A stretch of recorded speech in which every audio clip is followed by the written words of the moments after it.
Gloire à Dieu. Merci pour ce témoignage. On a un autre.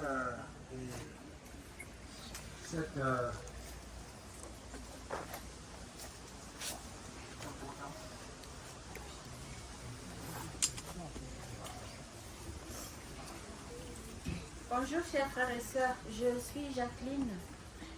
Je ne suis pas très à l'aise à parler devant les gens, mais je vais faire un effort. J'ai fait 23 ans de mariage avec un homme, un mariage qui ne glorifiait pas Dieu, comme nous tous on est tombés dans le monde. Et j'ai été avec cet homme, ça ne s'est pas bien passé du tout dès le début, sans savoir qu'on était dans le péché. Lui, il est athée, moi j'étais entre le catholique et le reste. On nageait dedans, ça ne s'est pas bien passé, les disputes, les tromperies, la méchanceté, le mépris et tout ça là. Donc, comme je suis à Zoom depuis un moment, Georges qui nous prédit tous les dimanches d'abandonner le péché, de sortir, impossible. Impossible de rester, quand tu entends ces paroles, de rester encore là où tu sais que tu fais le péché. En plus de ça, quand on est dedans, on veut améliorer, réfléchir, justifier, voilà, c'est ça le mot. Sachant que je prends déjà de l'âge, je me suis dit, 23 ans quelque part, j'ai préparé ma vieillesse et tout, la maison, tout. Comment je veux faire pour sortir d'ici? Je ne gagne pas beaucoup. C'est mon mari qui gagnait beaucoup. Je veux faire comment pour payer le loyer, mes charges et tout, Seigneur? Aide-moi. Bref, je ne vais pas aller très, très loin parce que sinon on ne va pas sortir d'ici. Du coup, ça fait 1 an et 1 mois aujourd'hui que je suis sortie de ce mariage. J'ai pris un logement, le Seigneur m'a aidé de trouver un logement quelque part. Je vous garantis que, chers frères et sœurs, je ne savais pas comment je veux faire. Entre toutes ces factures et tout ça là, je vois que je m'en sors. Je ne sais pas comment je fais pour m'en sortir, mais je m'en sors.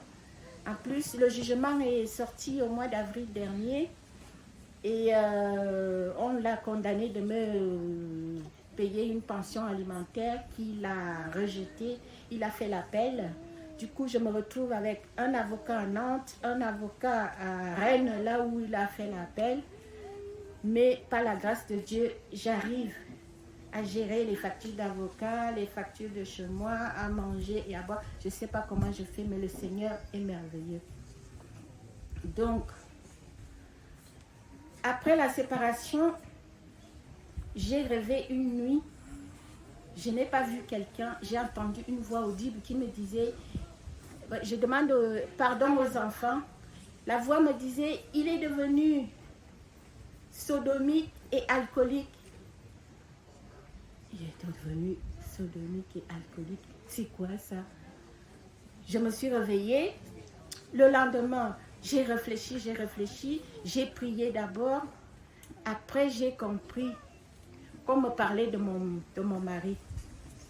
Donc, qu'est-ce qui s'est passé? Quand on vivait ensemble, je voyais qu'il s'intéressait à un monsieur, un voisin, que sa femme est partie il y a déjà 4 ans en arrière. Mais je me suis dit, Jacqueline, il ne faut pas te faire des illusions, il ne faut pas soupçonner. Dieu nous demande de ne pas soupçonner les gens. Je me basais sur les femmes parce que je trouvais à la maison les cheveux des femmes européennes. Regardez ce que nous on a sur la tête. Quand tu reviens du travail, tu vois les cheveux partout dans la maison qui ne t'appartiennent pas, des odeurs de parfum. Moi, ça fait 5 ans, je ne mets plus de parfum. Donc, du coup, tu te demandes, bon, je ne savais pas il partait avec les hommes en même temps. Donc, du coup, ça ne fait pas longtemps, je l'ai croisé quelque part dans un magasin. C'est là qu'il m'a affirmé lui-même qu'il est avec le voisin dont je soupçonnais et il est amoureux. Alors, je crois que j'ai failli tomber, mais je me suis dit, non, j'ai été avertie, il ne faut pas tomber. Donc, je me remercie le Seigneur parce qu'il subvient à mes besoins. Malgré la turbulence, je tiens debout parce que comme la parole de Dieu nous dit, faites de Dieu de vos délices et il vous donnera tout ce que votre cœur désire. C'est ce que je fais. Je m'agrippe à la prière, je m'agrippe à la sanctification. Donc finalement, j'ai décidé que j'ai 59 ans. Je donne ma vie, mon corps en offrande à Jésus-Christ pour rester chaste jusqu'à la fin de mes jours. Voilà. Et pour revenir à ce que le frère a dit tout à l'heure pour les photos souvenirs, j'appuie juste ce qu'il a dit. Je me suis dépouillée, comme la sœur a parlé tout à l'heure, j'avais de tout et de rien. Les mèches, je n'avais que les naturels. Donc du coup, j'ai tout abandonné, les chaussures, les bijoux et les mèches. Mais je me retrouve toujours dans les rêves avec les mèches sur la tête. C'est quoi ce rêve-là? Où sont ces mèches? J'ai fouillé partout, il n'y a pas moyen. Donc, il y a 3 semaines, je suis en vacances, je me suis dit, ah tiens, il doit me rester quelque chose. C'est les photos que j'avais fait depuis quand je n'étais pas encore dépouillée, où j'avais les mèches, les pantalons, les bijoux et tout. C'est ces photos qui me hantaient. Même ma fille a fait le même rêve, qu'elle se retrouve avec les mèches sur la tête et pourtant on s'est dépouillés ensemble. Donc du coup, depuis 3 semaines que j'ai fait le dépouillage, j'ai tout brûlé, toutes les photos, effacé tout ce qui était dans l'ordinateur, le téléphone, brûlé ce qui était sur les albums et tout ça là. Je me sens légère comme une plume. Donc voilà, c'est ce que je voulais appuyer sur le frère qui parlait des souvenirs, des photos et tout. Il faut qu'on sache, les sœurs, que le dépouillement, il ne faut pas oublier les photos de la vie ancienne. Il faut les effacer aussi. Comme Georges nous demande toujours de fermer les portes. Ça, c'est des portes. C'est des portes qui restent ouvertes. Donc, j'en ai terminé. Merci beaucoup. Le Seigneur m'a aidé. Je continue sur cette lancée-là. Et je demande aux sœurs qui sont dans ma situation de faire pareil. Ce n'est pas facile.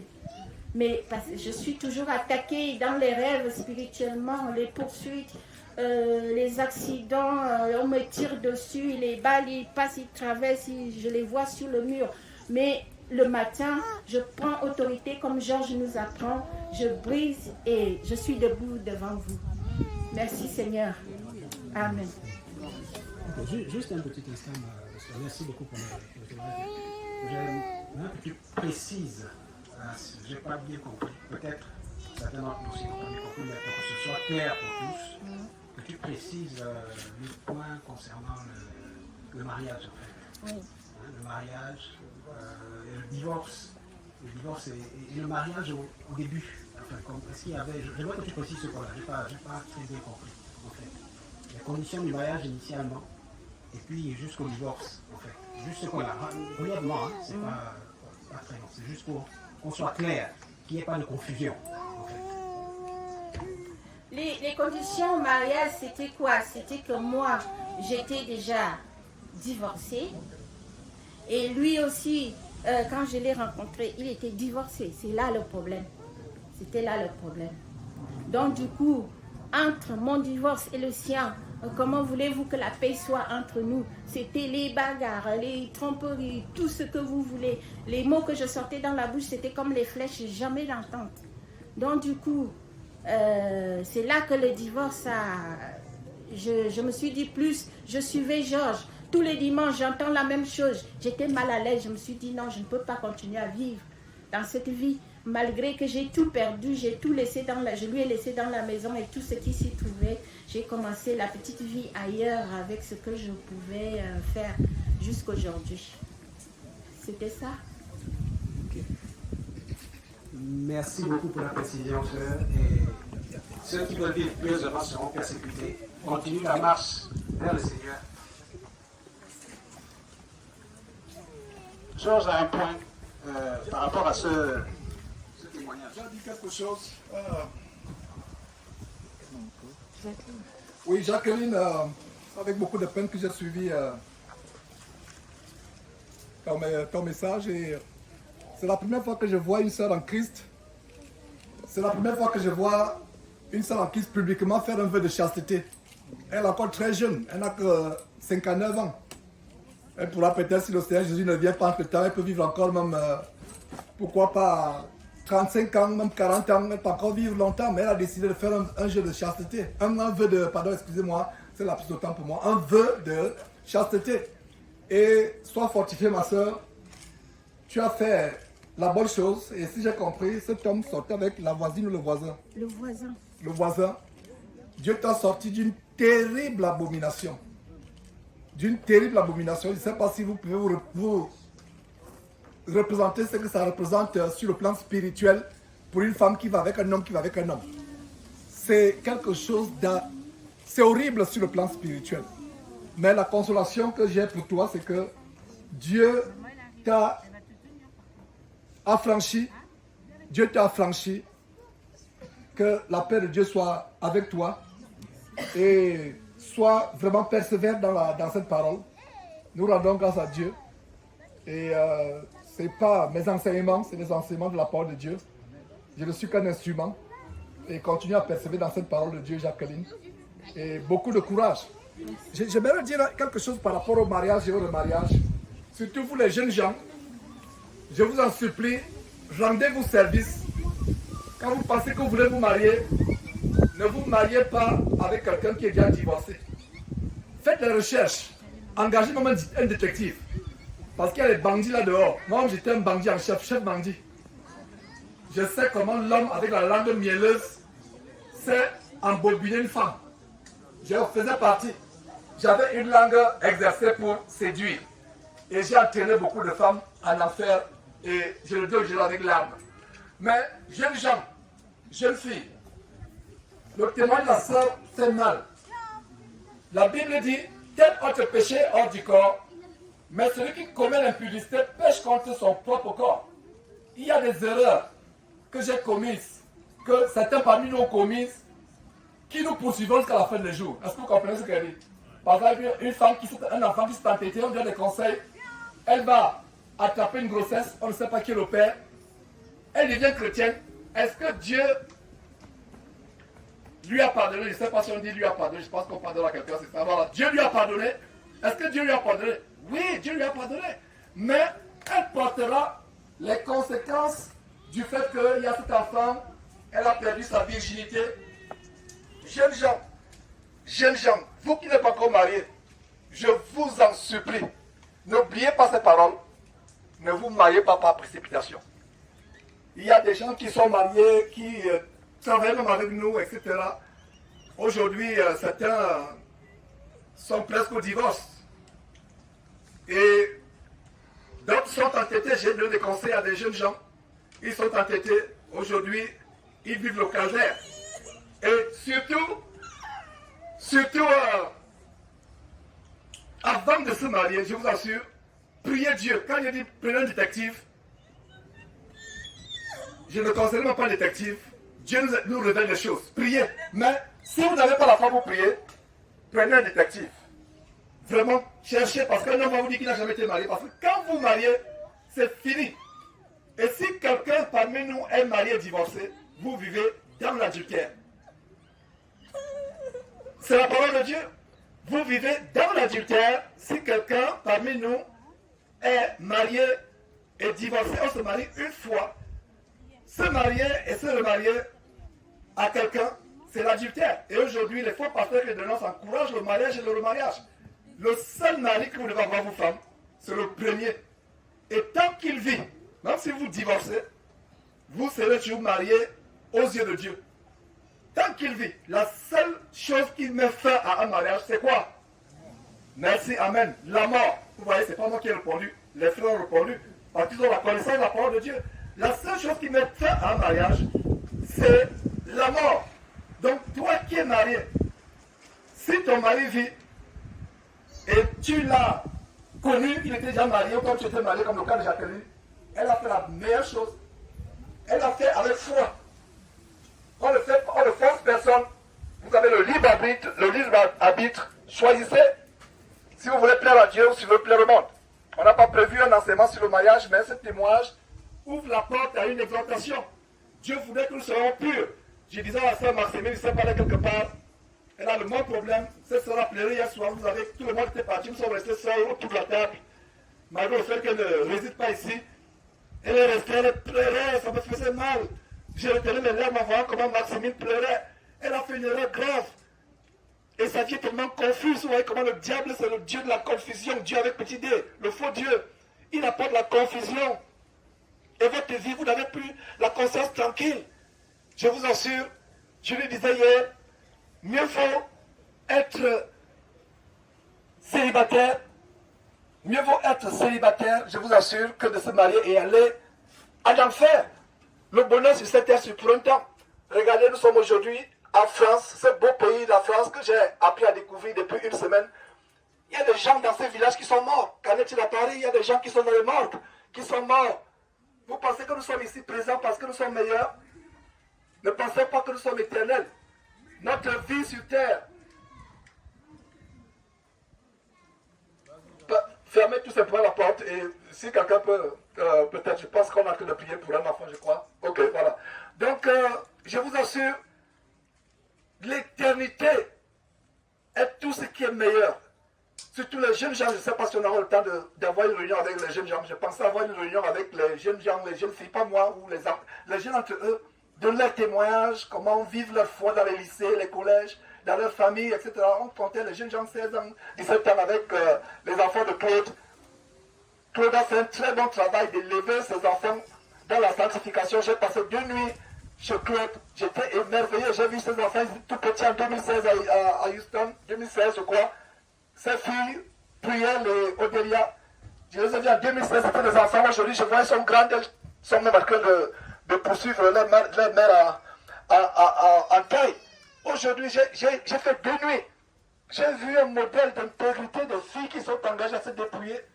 Et elles ont pris la décision, tant qu'elles ne sont pas mariées, elles ne partiront pas du domicile de leurs parents. Elles resteront, la préoccupation n'est pas de se marier.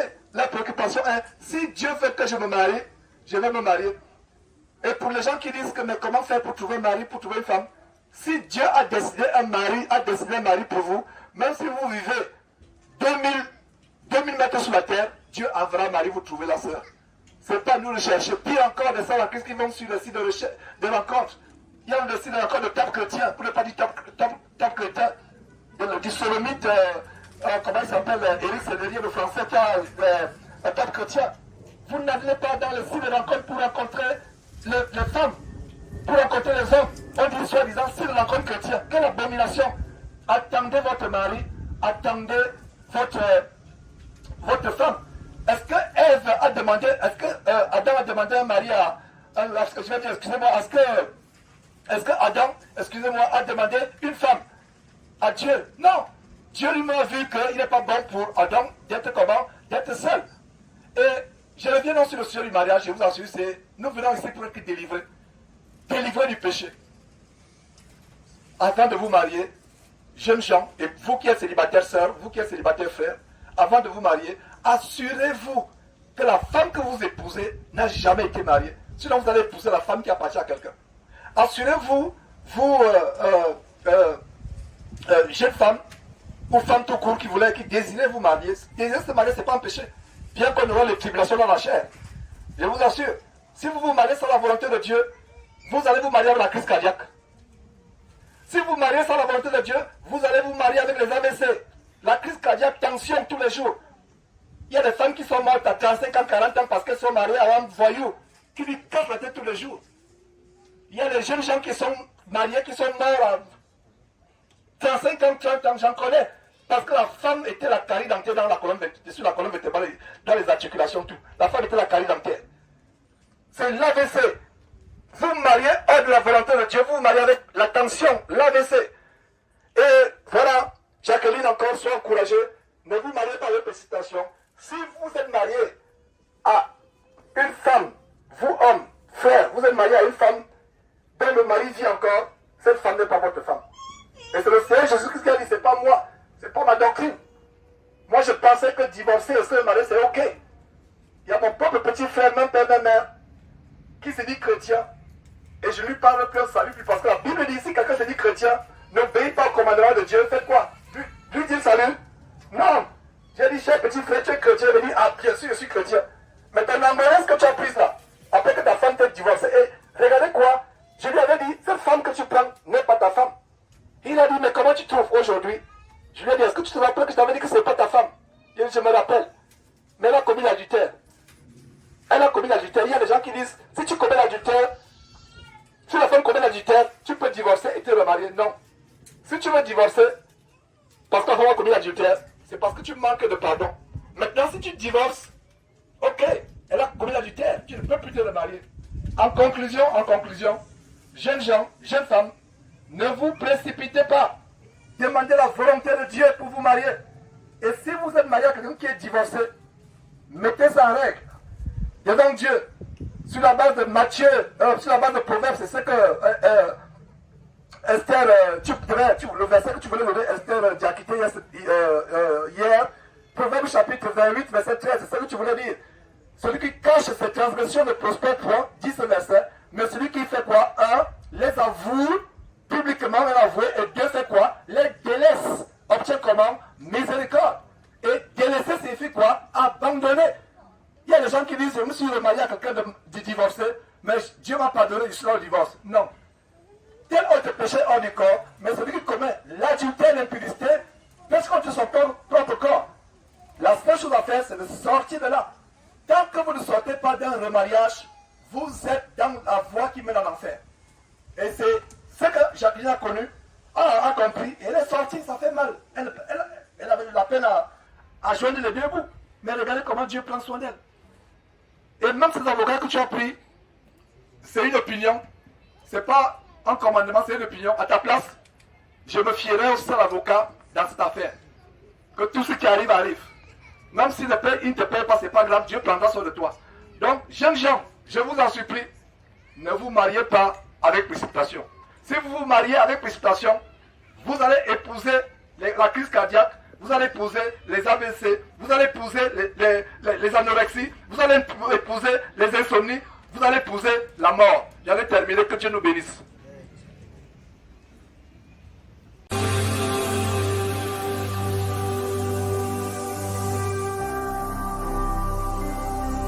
Jésus-Christ TV, vous connaîtrez la vérité et la vérité vous affranchira.